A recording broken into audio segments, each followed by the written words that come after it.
humid, but that's all right for a June, 5th? It's quite pleasant out right now. So, Happy birthday, Jay. happy birthday! That's the kids watching. Hey, Krista, you know who loves company? I do. Who loves company? We do. History loves company.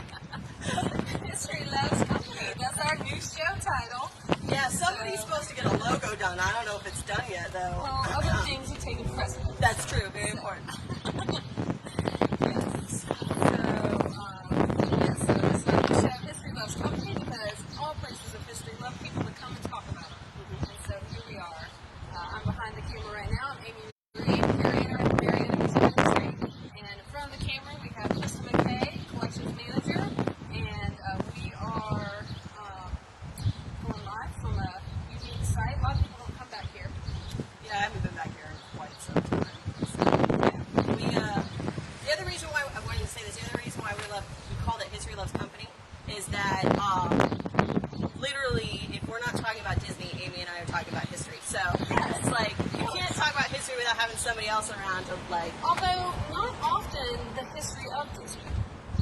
No, that is surprising. Our Disney is mostly Current. Yeah, that's true. Yeah, I don't I never know. thought about that. Right. All right, new topic for next Yeah, for us to delve into. all right, well, we have got a healthy number of viewers right now, so why don't we go ahead and get started. Krista, what are we talking about today?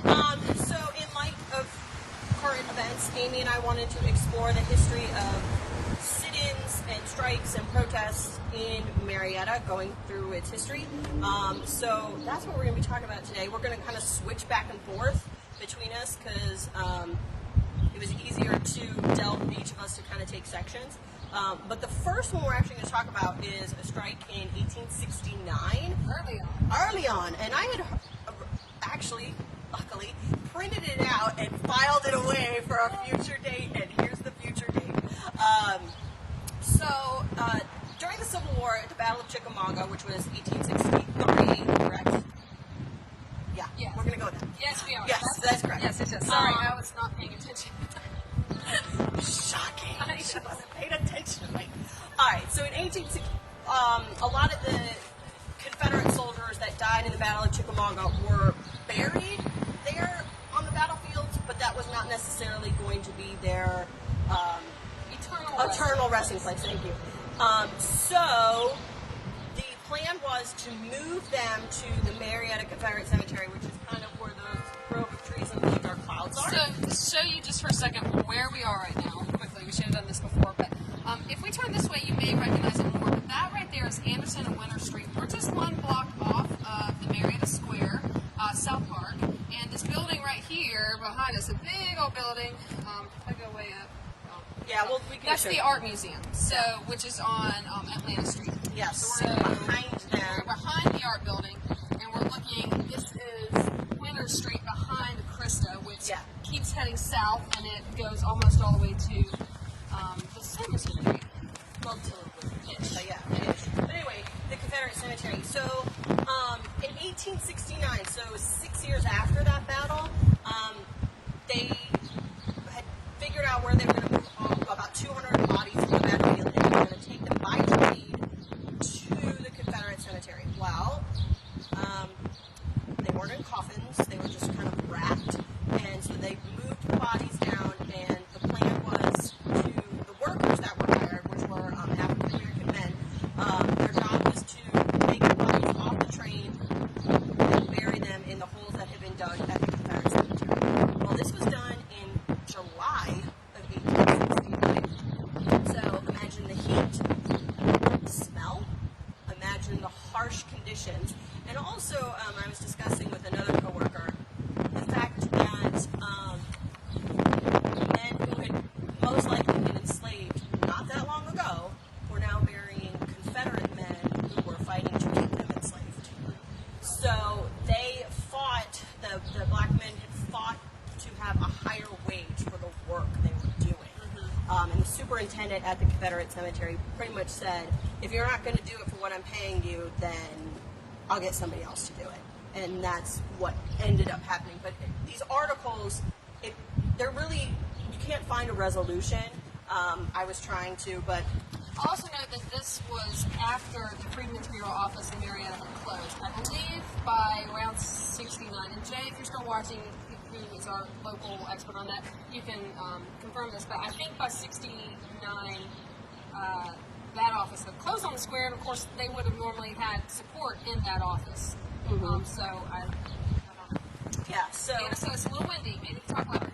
Well, I'm closer. I'm closer, Marietta. Closer. So, but also what you're seeing with this story, which does get picked up not just in Marietta but across Georgia and across kind of the southeast, is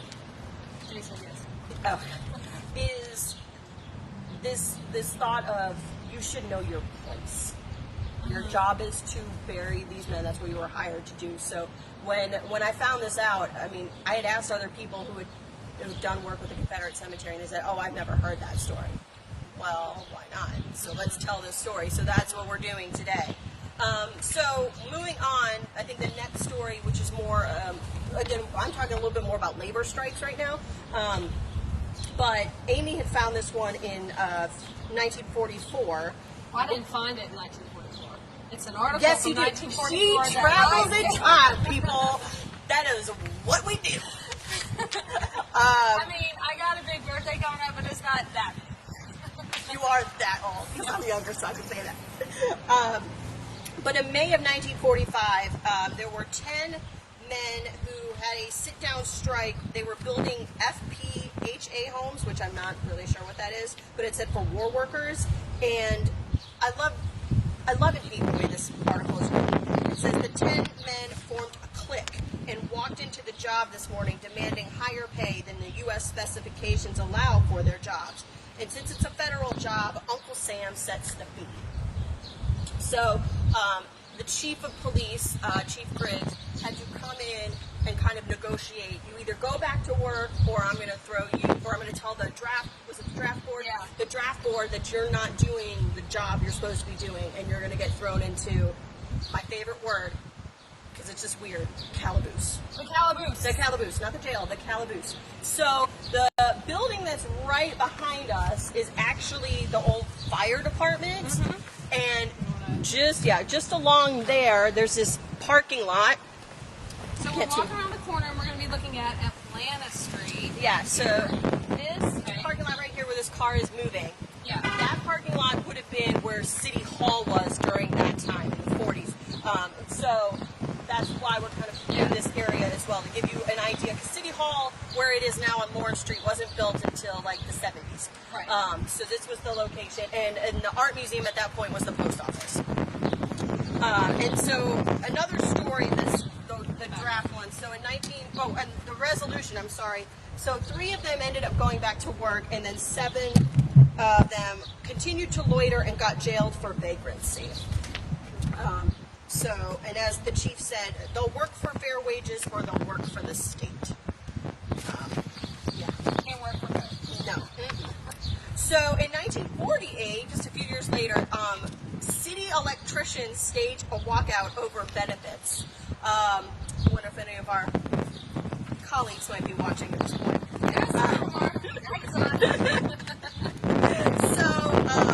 Marietta operated under emergency electrical services today as city electricians staged a mass walkout around 10 a.m. this morning to protest over workmen's compensation benefits. The walkout came after the electricians demanded increased disability benefits. The men asked that the city either guarantee them pay for a 40-hour work week, whether sick or well, or else raise the pay scales to meet those of Georgia Power. So spokesman for the electricians declared that the present time wages and workmen's benefits fall far short of those offered in the private industry. They said that city electrical workers here are not getting accepted overtime benefits and double pay on Sunday. So they were making, I think the highest one was making $1.50 an hour, and then today that's about $16 an hour. So it's actually kind of better than what hourly wages are today if you're going by federal government. But what ends up happening, the reason that they walked out is because Ed Milam, who was a GI electrical trainee, was seriously burned when a blast caused by a malfunctioning circuit breaker at the city light and water plant on Sessions Street, where that is, he was badly burned about the face and body. So they were walking out in solidarity of their coworker who had been badly burned and was not receiving pay, full pay, sick pay. So they kind of go back and forth for 2 weeks. One of the resolutions was rejected by rejected because it was worse than before the walkout. They were going to pay them time and one half after 44 hours of work on the same scale, and then they'd lose their vacations, no pay during absence from work due to sickness. And I was like, that does suck. So you know how that negotiation stuff happens. Well, what ends up happening about 2 weeks later is the city hires new electricians. So that was the end result. So the 5 new employees from the former Georgia Power employees come and they work for the city. 4 of the 10 former city electricians end up working as linemen with other power concerns. 2 do private work, and then others are GI trainees and probably will return in other city departments, which I found interesting as well.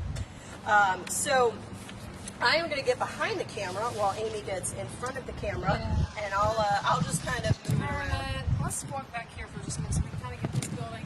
We're going to be looking at this building right here, all right, which is now the AT&T building. And I'll come around. Hello, world. Here she is. Hello. Okay, there you go.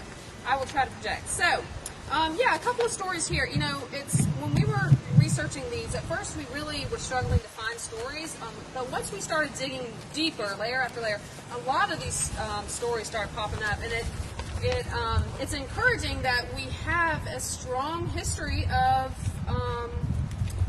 protesting injustices, I'd say, in different aspects, labor-wise especially, in Marietta. So they are there.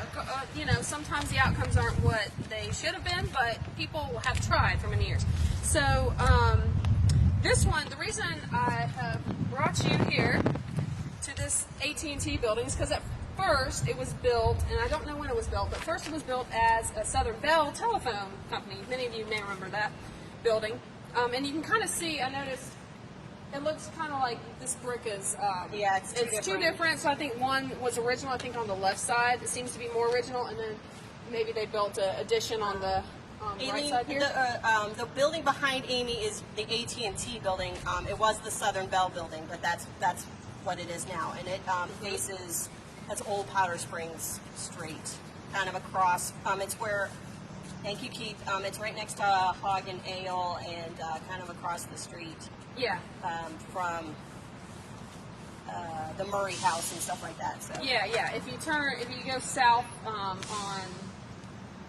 south from Church Street, it turns into East Park Square, and then it turns into Powder Springs Street. So this fronts that street. So, anyways. Hi, Michael. But I'm not going to read the whole article here, but basically, this is in April 19th of 1968, and this is in a Marietta Daily Journal paper. Don't go out of frame, man. I keep trying to frame you. I don't know where the frame is. Right here. Boom. All right.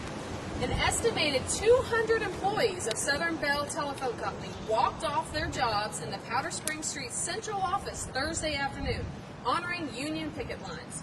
Southern Bell District Manager Joel Murphy said the company planned to go into Cobb Superior Court Friday to enjoin picketing in front of its work center and business office on Fairground Street in Marietta.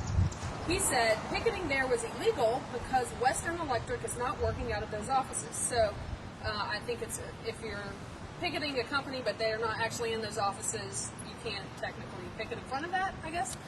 So anyways, it goes on to talk more about that. You can't see this well, but I do love showing pictures, so we'll see if you can see that. It's just a cute little, I'm not cute. It's go up just a little bit with it. There you go. That's it. There was a nice picture in the article of a picketer, so. What's her name? Kay Chester is what her name is. And then his is J.B. Day? Looks like it. So, anyway, so that was one other that happened in this area as far as strikes go. And I don't know what the resolution of that one was either. We didn't find that. Another one that is actually closer over to our museum building this is November of 1968. The title is L&M Strike Halts Marietta Trains. So, no trains have passed through Marietta since about 9 a.m. Wednesday, and local members of the Brotherhood of Railroad Trainmen, I don't know if they're still around. I don't know, but the thought of no trains for a little while sounds nice. I know. Thursday, for the second day, we're picketing the local train station. The dispute involves 3 railroads in 13 states and the Brotherhood of Railroad Trainmen. So, again, I don't know how long that went on. Would that have been the train station where the Welcome Center is, or the one across I think the L&N's office was in the depot across the track. So this was 68, and 74 was the train wreck, the derailment that took out that depot. We have pictures of that back in the museum. And so, so there was an office of the L&N there. So I think they might have been picketing on that side. So that depot is where, kind of where Starbucks, well, it's not where Starbucks is. Actually, it's where the parking lot is. Yeah, and where the Glover machine where the train is. Kind of that area. Yeah. So, anyways, let's see. Okay, and then finally, the last one we'll talk about right here being labor unions. There was an interesting twist to this one. So, the NDJ, of course, is where we often go for our history articles or what to find, but occasionally we come across Jules and other publications, sometimes the AJC, but there was a newspaper was it a magazine or newspaper? Which one? The Great Speckled Bird. That was a magazine. Okay. Magazine. Magazine. So for those who don't know, the Great Speckled Bird was published, I think, and I could be wrong, I think, late 60s and early 70s. Yeah. Okay. And I don't want to log on a year there, but it was basically your ultimate anti-establishment newspaper. They reported on everything, unions, marches, injustices, all of that. And so there's some great articles in there dealing with Marietta. So one of them that we came across was actually with the Marietta Daily Journal. There was a picket strike. Now, the NDJ reported on this strike, but theirs is a little more generic. They say, and this is in 69, several former employees of the Marietta Daily Journal and former employees of the Marietta Daily Journal composing room began picketing around the Marietta Square area Tuesday afternoon. They carried signs saying that the newspaper no longer had a contract with the Atlanta local of the International Typographical Union. Now, you don't see a lot of unions around here now. I've had conversations with other people in the past about, from the South and why we don't have unions, and I don't have an answer to that right now. But it was interesting that this was picketing because the NBJ did not renew their contract with this union for its workers. So that was kind of just a little generic article. Then you go over to the Great Speckled Bird, who they say, I'm not going to do the whole, just the writing style is... It's different than a newspaper, for sure. More like creative loafing. I was going to say that. Yeah, kind of our creative loafing. So, okay. Heavy-handed police tactics and chicken manure are the latest weapons to be used against the locked-out printers at the Marietta Daily Journal. For over a month, union-hating journal publisher Otis A. Brumby Jr. has been using uniformed Marietta police to guard his 2 plants. When a passing motorist stopped to talk to a lady picketer in front of the Journal last Friday, one of the policemen dragged him from the picket line, tearing his shirt. He was charged with obstructing traffic, although his car was the only one on the street. So then it kind of goes on to tell a little more about that. They're not really pro-police. On the previous Saturday, May 24th, a blue pickup truck dumped several loads of chicken manure along the street bordering the Journal press room. The manure, chicken feathers, guts, and dung burned up the grass and spread into the street. The picketing pressmen are forced to smell and walk through this vile dung heap. City officials have taken no action to date against the dumping of chicken manure on city streets, but union pickets who drop paper cups in the vicinity of the Journal press room are threatened with arrest for littering. Atlanta Typographical Union number 48 has filed unfair labor charges against the Journal management because of both the chicken manure and the police officers. So, they're going back and forth. Yeah, for sure. Definitely, Michael. It was Great Speckled Bird, when you're reading it, is definitely one which it is available online for free to Yeah. read. So we can link to it. Yes, I believe it's through absolutely. Digital Library of Georgia. Is that what it was through? Galileo? No, I think it's Georgia State. Oh, maybe it's Georgia Yeah, State. I think it's Georgia State But University. it is up for free. So we Yeah. will. So we will. Yeah, I know, Tiffany. It's a good thing we didn't eat either because I hadn't heard that part about the manure. Well, you gotta spice it up. You got it. But we can link to that so you guys can, because we're It's actually going to fascinating. reference that There's paper another again in a article. minute. Yeah, there's another article. And the final thing I'll say on that was the MDJ did later on also add to that in 1970 that it was still going on, this dispute, and they reported that the NLRB, which is the National Labor Relations Board in Washington, found the union guilty because apparently they weren't getting what they wanted by picketing in front of the MDJ offices, so they then started picketing the offices of advertisers in the paper. Oh. And so they would go to whoever was giving advertising money to the paper to support them, they would go picket in front of those businesses, and then that was deemed to be illegal. So there are rules. There are, apparently. So, all right, so that's that story. Why don't we head over? We've done our labor union. I'm going to hand the paperwork to you. Yes. You're the keeper of the papers. Yeah. Hold on. Wait, real quick. We'll get to going in just a second. Hi, Beverly. Hi, Jack. Good to see you. Yeah, well, is it good to see us? I guess is the question more so. All right. I'll move the camera. We'll turn it around so Amy and I you'll see us both together because her phone and some umbrellas are behind me, and if she forgets those. Yeah, can't forget that. Yeah. All right. Flip it around to you. Yes. Okay. Because guess what? We don't stop if it rains. Right. We're going to walk actually just up the street. Mine's in my pocket. But we're going to walk up the street, kind of go down Winters to a back doorway, which you might have seen this sign on the front side of this building, but you might not have noticed it because of its location. But it's actually on the back of this back part of this building as well. Make sure you don't run over as we cross the street. Keep moving, not in the crosswalk. Honestly, I'm more worried about tripping because I have the iPad. That's really not what I'm not concerned about the car, to be honest. Film and walk at the same time. What? Okay. I can film and walk at the same time. It's just the last time we did this, you did it, and we were in like grassy areas, and this is not grassy. No. Okay, so there's the art museum, kind of right behind Amy. See that white building with the windows, brick wall? Yeah, that one. All right. So, here we are. We're going to flip it around, make sure. All right. So, if you look on the doors, and I'll show you the floor in just a second, but if you look on the doors, it says McClellan's. And then, as I gingerly scroll down, showcase it, please, like Vanna White. Very nice. Somebody, that reminds me, side note. Somebody told me instead of shaking hands, we should curtsy. I was like, that's sweet. Oh, yes, I know who that was. I think that's a great idea. Okay. Put a little flair in our lives. I need paper. All right. Actually, come in into the hold on. into the thing. Let me move up a little I go bit. to here better.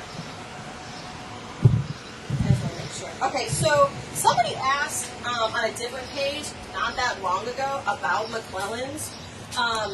And somebody said, "Oh, is it the same family as Alice McClellan Burney?" The co-founder, and it is not. No. And then also, McClellan's was a chain, and Marietta was not the only location. So I just wanted to preface that real quick. Yeah, So- and McClellan's was a kind of like a 5 and 10 shop. Was like a small department store, but it had a counter, right? Yeah, kind of like Right. a small version of a Woolworths. Yeah. Yeah. So yeah. So we often wonder, especially in the current Black Lives Matter movement with the marches and the protests, even for decades we've wondered, what about Marietta? Even back in the civil rights era heyday, in the 60s and 70s, were there sit-ins? What was it? Violent? Was it peaceful? Was it, what was it?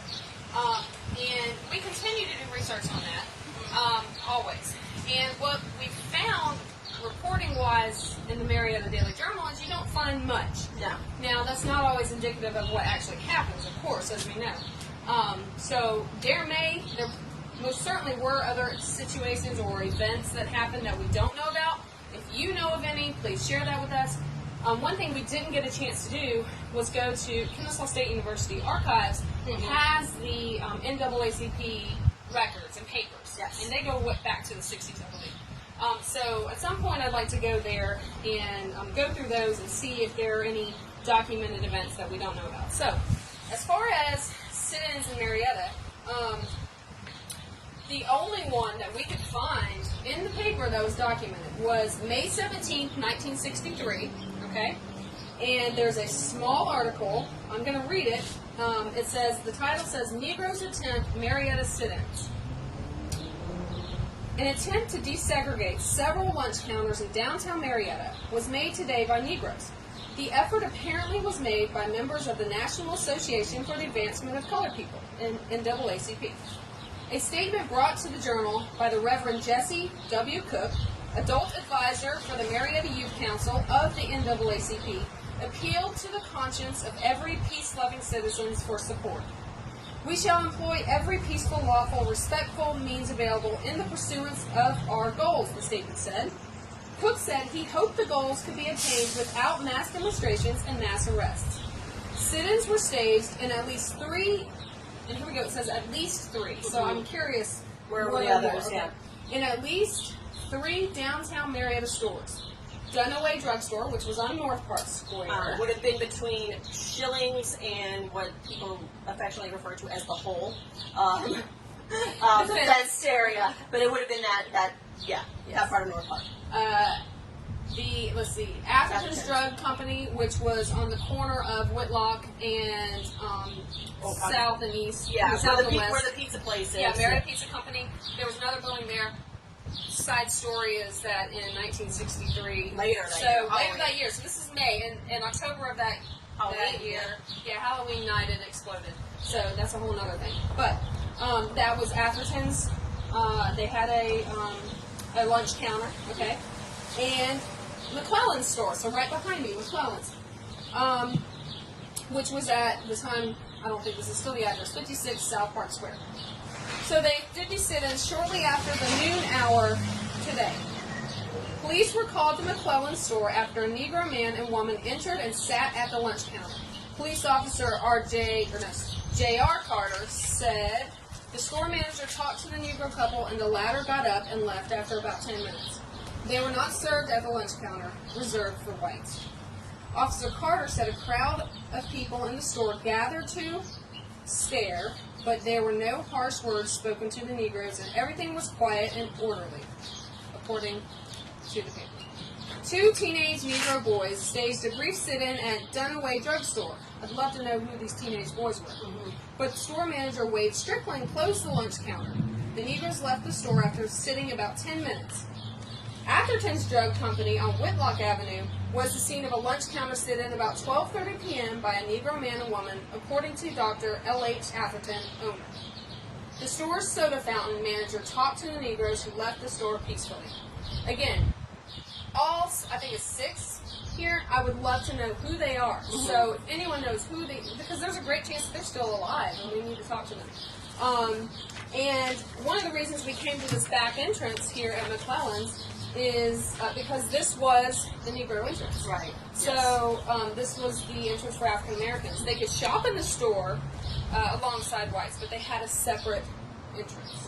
Michael Thomas had mentioned that earlier, and then he also just said, I remember the checkout person would not put the change in my mom's, Juanita's, hand, and my mom explained, you will put the change in my hand if I'm buying goods from your store, and the change was placed in her hand. Yes. I love Miss Juanita. I love her because she gets on to you most of all.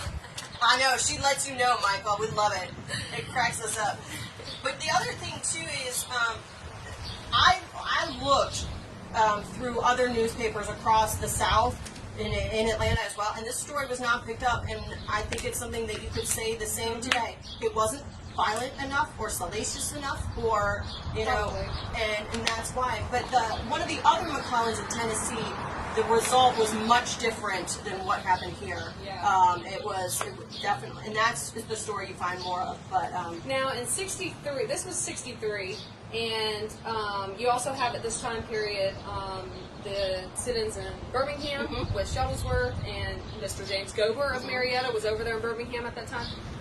And then it's not until '67 that the schools desegregate, so I'm not quite sure exactly when the stores on the square did. We should have looked that up, but yeah. Maybe we can find that and let you know. But I'm guessing it's around that time, maybe. But so also in around that time, we don't have an exact year actually, is a story that we found. It's actually an interview completed by the Southern Oral History Program under contract to the Smithsonian Institution's National Museum of African American History and Culture and the Library of Congress in 2011. This interview was done. And the interview is with Miss Ann Pearl Avery. And she's actually from Alabama, from Birmingham. Actually, the interview was in Selma, so maybe she's from Selma. Yeah. But she was doing some work in Birmingham with Shuttlesworth and during those days. As a teenager, right? Wasn't she like? Yeah, she was a 16 or something? teenager, and all this started brewing in Birmingham, and she wanted to get active. This is when SNCC started being active, and so she started getting involved with them. And so in the course of the interview, she actually brings up an incident that happened here in Marietta to her and a group of people. So they had gone to Atlanta for a SNCC meeting. She had traveled to Atlanta to meet some of their leaders and sit in on a week. I think she said she was there for a weekend. Yeah. It was a weekend's worth of meetings. And on the way home, she caught a ride with two men who I think they're named in here. Yes, They're there. Two African American men. She's African American, and then one white woman who she didn't remember the name of. But the four of them were driving back to Birmingham. So here is the story. Okay. What we did is we got confused trying to get back to Birmingham. Wilson Brown, Nathaniel Lee, and the white girl they wanted to meet Reverend Shuttlesworth, so they were all going back with her. We got confused and ended up in Marietta, Georgia. And we said, well, let's go in the bus station and get some information. Well, and at the time, the bus station was on Roswell Street, Not far from the courthouse. Not far. Somebody on here I know can probably tell us where, but I can't remember where. It was on Roswell. You could see the square from it. Yeah. So you can see the square. Okay. Down Roswell Street, going towards the National Cemetery. This Maybe is where the library is. Amy is reading from a transcript, so just FYI, if some of the Yeah. if it sounds a little weird, it's because it's a transcript. Yeah, I'm going to try to paraphrase as best I can, Yeah. but some of her stories is really well said. So they got in the bus station looking for information, and now we're in trouble because we go in the bus station, and these people see this white girl with us. And during that time, if you were in a mixed group together, you were considered part of the civil rights movement, which I didn't know at the time and hadn't really thought about at that point. We left the bus station. When we left the bus station, the police followed us. And when the police followed, we still don't know where we were going, and we couldn't find any black people to ask. We didn't see any black people, and we got stopped. We hadn't done anything, but we got stopped. The police pulled us over, and by being Marietta, Georgia, I'm saying it was just like you go 2 blocks and you're out of the city. Yeah, it was a lot smaller back yeah. then. So Keith says basically by the library, and Jack said Green Street. So yeah, Okay. where you're saying is right. Yeah. Awesome. I love it when I'm right. Don't inflate her ego, people. Okay. And what happened is the police stopped us, arrested Wilson, commandeered the car, and now we don't have no way to get around, and Wilson's in jail. And we were standing out on the street trying to figure out what to do. Try to find a black community and no black folk. And I said, let's go back to the bus station. Because we could still see the bus station right there once we got back into the city. They made Wilson drive his car with us in it. So when they arrested him, they made him drive his car to the jail, which was behind the courthouse, which is where the current courthouse sits. They put them out of the car, and they took Wilson to jail, and they took the car. So they just kind of pretty much left the other three standing there. Yeah, like, what are they going to do? So they decided to go back to the bus station. When we got to the bus station, the attendant told us we couldn't stay because we weren't customers. I said, okay, let's buy tickets. So she said, back to Atlanta, back anywhere, just to get us out of there. Let's see. So they became customers. Of course, they had to wait for a bus, which, Right. you know, there wasn't a bus ready to go. Right, So they bought tickets, I guess, to Atlanta, and they're waiting for it. So that way, they couldn't get kicked out of the bus station. All right, we stayed in the bus station, and what we did right after that, we called back to the SNCC office and talked to someone there. I think, I don't know who we talked to, I forget, but anyway, we talked to someone. But during that time, if you remember, they had switchboards. You couldn't dial directly out, you had a switchboard. So then she goes in to talk about switchboards and payphones and something you don't see anymore. Nope. By this time, it's about dark. It wasn't too frightening at first. It was kind of odd, but not too frightening until it got darker and we got a crowd of people, only white people, crowded around us. More and more were coming to the bus station. The bus station probably hadn't had that many people in the history of Marietta, Georgia. And she laughs. She's laughing Yeah, as she tells the story. Marietta's bus station. But it had a lot of people that night. So, let's see. We started getting phone calls. Okay. So what they ended up doing, just to paraphrase quickly, is they ended up getting in the phone booths, okay? So wasn't there 3 booths and there was yes, 3 there of were them? 3 phone booths lined up side by side. They ended up getting, because you could close the door as kind of a refuge, and so they ended up getting in the phone booths and making calls out, but also they're receiving calls in from people downtown, okay? And they each took 1 booth. So, they're getting calls to check to say, are you okay? Right. What's going on? So there's this constant check-in. And I believe SNCC gets the Justice Department involved. Yes, that they sounds do. correct. Since it's an interview, there's a lot of filler here, so Yeah. I'm trying to go through some of it. This is actually a video too, and we'll try and find Yeah. the link so we can post it. Yeah. This isn't her whole story, but this is Right. a good portion of it. So on the payphones, they started calling us, asking us, were we okay? Every few minutes, they'd call back and ask, were we okay? But the thing is about this, I don't think nobody could have gotten to us if they really, I think, if we had stayed there longer than we did. It just so happened we were there until probably 12 or 1 o'clock that night. But the later it got, the worse these people got, and the more hostile they became. They got sticks and started beating on the seats in the station and shouting all kinds of obscenities and threats that they were going to kill us. And let's see. Finally, Julian Bond and some other people showed up. I think Howard Moore was one of the people. He was one of the SNCC lawyers, and he finally married Julian. Okay, she goes into who he marries. But he was with people from the Justice Department, and so they go in, and finally, people from the SNCC office and the Justice Department come in to the bus station. And according to her later on in this, it was just them. She doesn't remember there being like a local law enforcement with them or anything like that. But they go to the jail and get Will. We don't know if they had to bail him out or if he was just released. And then they go to the bus station to save Miss Avery and the others, yeah. And so, and they did. I can think they did. She says they just went in the crowd and got them out. And then they went home. I think they went back to Atlanta because it was too late to go back to Birmingham at that point. So, so that's a story that we had not heard before in an interview. It's a unique story, so we've got that archived. Yeah, that was when we had found, again, filed it away for a future. And Yeah. So, let's see. this next story we have actually covered in a Remember When Club. I'm going to have to find the video and upload it. But it was an evening Remember When a few years ago called Long Hair, Don't Care. Right.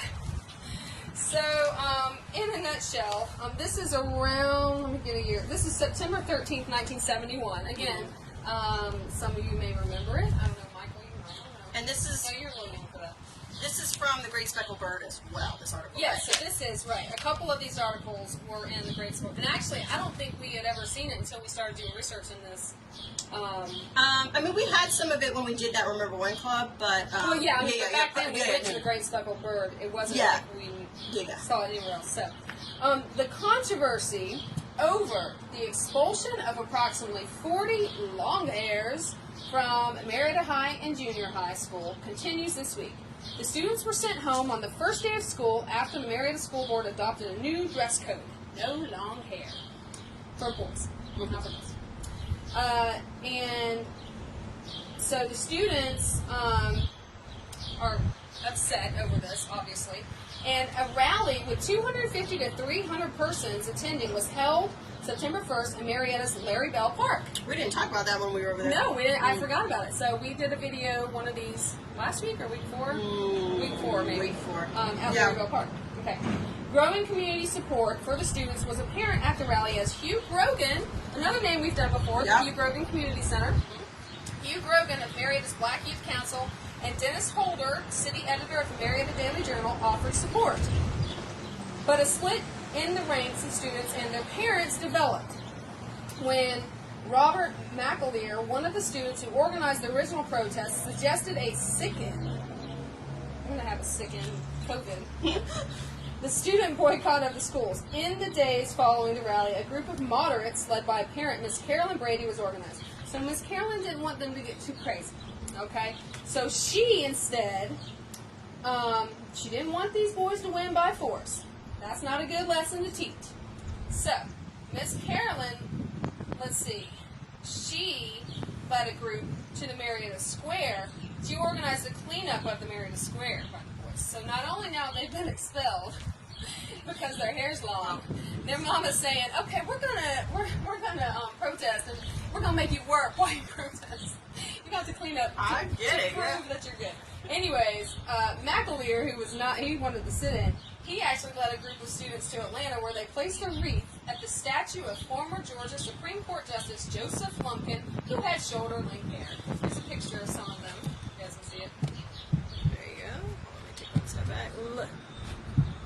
I bet they're wearing, oh no, he's not wearing bell bottoms. I thought he would be, but yeah, so they're long hair. Long hair. So they start protesting, and it goes on for a while. And I think what ends up happening is the schools. I think there was another protest actually. Yeah. Oh, so there was a walkout. So later on, this is in I think October of '71. The school is still protesting the decision because the school board doesn't want to reverse it.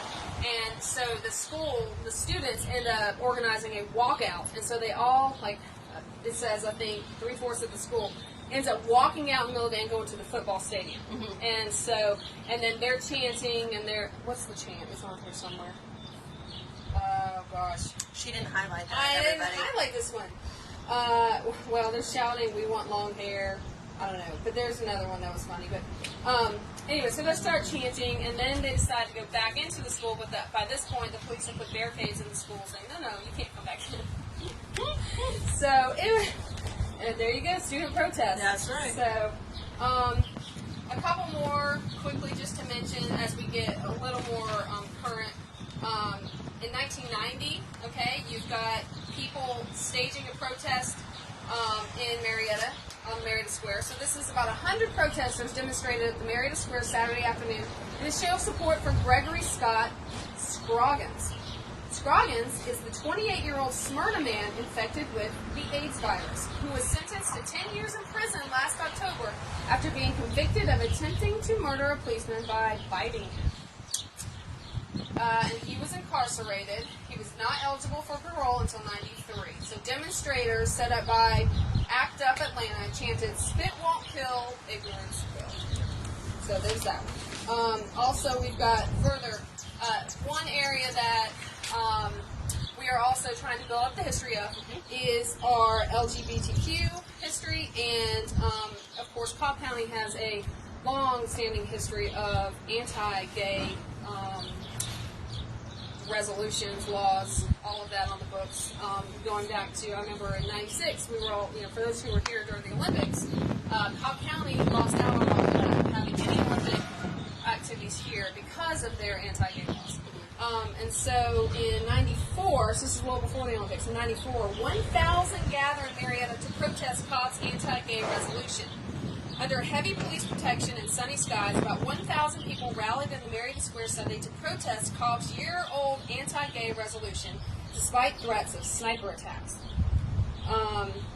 Police called the nearly 4-hour rally the most peaceful in a year of demonstrations that have rocked the suburban Atlanta County since commissioners passed the resolution condemning the gay lifestyle. No arrests were reported, but police turned away 6 counter-protesters. About 180 officers were deployed around the square, blocking streets and monitoring activities from helicopters and rooftops after threats of sniper attacks appeared earlier this month on a computer bulletin board. A couple of questions really quick before. Yes. Bob Barley, you asked what McClellan's doesn't have to do anything with this particular one, but I don't know if you saw earlier we were talking that there was a sit-in in 1963 at the fountain here, the soda fountain here at McClellan, so that's why we're at this location. Yes. And then Jack, actually, your question, were there any Vietnam War protests or draft card burnings in Marietta? Segue! Wait a minute. Apparently not. Now, Apparently not. We could be proved wrong, but apparently not. So the last one, no, that's not the last one. I didn't look at draft card burnings specifically, but I couldn't find anything on Vietnam major protests that would. So we found an interesting article, and this is the Atlanta Constitution. Yeah. And this is from August 27th of 2004. Okay. Yeah. There was a group, and Jack, you probably remember this. I remember them. Yeah, I do too, I think. Yeah. It's right about a little after I started working Yeah. on the square. And they were the Cobb County Citizens for Peace. Hold on, we got a big truck, sorry. Cobb County Citizens for Peace. And basically, it was a group of people, and they protested. I think I highlighted it here. How often? It was every Friday at noon since January 2003, and they were going to keep doing it until the Iraqi war ended. Now, I don't think they did that because I remember that being there was a distinct end to that. But they were protesting. They were anti-war and protesting on the corner of the square for a long time. And in this article, okay, the reporter Gary Dorsey went around to a bunch of different places. He interviewed our former director, and interviewed Dr. Tom Scott at KSU, and a number of other places, even the Atlanta History Center. He went around to all these different places asking for examples of war protesters on the square at any other time. And everybody said, no, we can never remember it because, of course, you remember we're near Dobbins, and this is typically a pro-military community. So that was one thing that was pointed out was the leader of this protest claimed to be the very first in Cobb County. So, well, Bob, I did not know that your dad, McClellan's was your dad's store. Do you have anything? what? You'd like to donate? Absolutely, or stories. Yeah, Gosh, stories. Tell us stories that your dad or your parents might have had from any point in time, but especially dealing with the sit-in. Oh my goodness! If we could get any kind of evidence of that, artifact-wise, that would be fabulous. Yeah, but just even anything from the store. We do have a few things from the store. We do have a few. Yeah, we have a few things in our archives. But I like more. Yes, and nothing that specifically, talks about sit-ins. So, the last one that we have here is in 2008, and I definitely remember this. I'm sure you do, a lot of people, but again, it's just another protest. About a dozen protesters rallied against the shirts. This is in May 14th, 2008, when this is Marietta bar owner Mike Norman says the t-shirts he's peddling featuring a look-alike of cartoon chimp Curious George peeling a banana with Obama in 08 underneath are not meant to offend. Okay. Not going to go over that whole article because it goes into that, but basically about a dozen protesters rallied against the shirts, as they should, Tuesday afternoon, deeming them racist and asking Norman, longtime proprietor of Mulligan's Bar and Grill on Roswell Street, to stop selling them. And I do want to point out, I believe he's no longer the owner of Mulligan's, so I don't want to cause any kind of animosity towards that bar currently by bringing this back up. But it is important to remember that even as recent as 2008, we were having protests against racist issues like these t-shirts. And so, of course, we've had a number of marches, very peaceful, well-organized marches on Marietta Square this week, and it's been a fascinating thing to support and document And listen and appreciate and all that. This week it's been great for us. I know Krista and I both went out during one of the marches, and we're just very inspired by it. So they're not the first to protest around Marietta. I'll come sit by you to sign off. Hi, Brad. How are you? I need my water. Yeah, as well. All right, guys. So we're actually probably next week going to be kind of in the same vicinity because during this research, I came across stories. Sorry, birds, not squirrels. It was birds.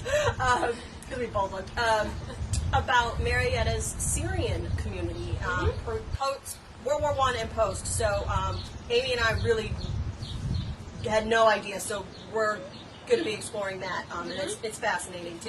Yeah. And then we have some other stuff in the pipeline for later this month that is going to be a little bit different than just the two of Yeah, us. look out for some on Juneteenth. We're going to be doing a series of events, all virtual. I think we're still nailing things down about that. But so be on the lookout for that. And we will reopen to the general public the week of June 15th. You might have seen something maybe in yesterday's paper. We are right now open to our membership. So we're just kind of figuring things out, but we've had really good response. Amy's redone exhibits. We're going with but if you're interested in what we're doing, it's on our website. That's what I meant to say. And Jack just mentioned too, the Klan marched to Marietta early 80s in response to Flight 007 being shot down. And you know what, that is something actually I didn't notice when we were doing our research I know that they definitely were active in Cobb County and Marietta, but they didn't, anytime they marched, apparently it wasn't deemed a protest. Yes, but we do actually have a picture of that. Oh, good. It's a slide. Okay. So we hope everybody has a wonderful weekend. Yes. TGIF. That's right. Woo! I'm going to a bar tonight. I'll bring my mask.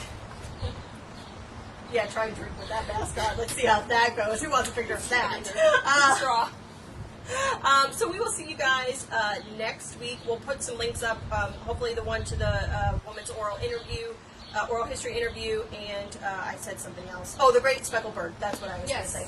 We'll get those links up for you guys, and have a great weekend. And we'll see you next time. Bye. Bye.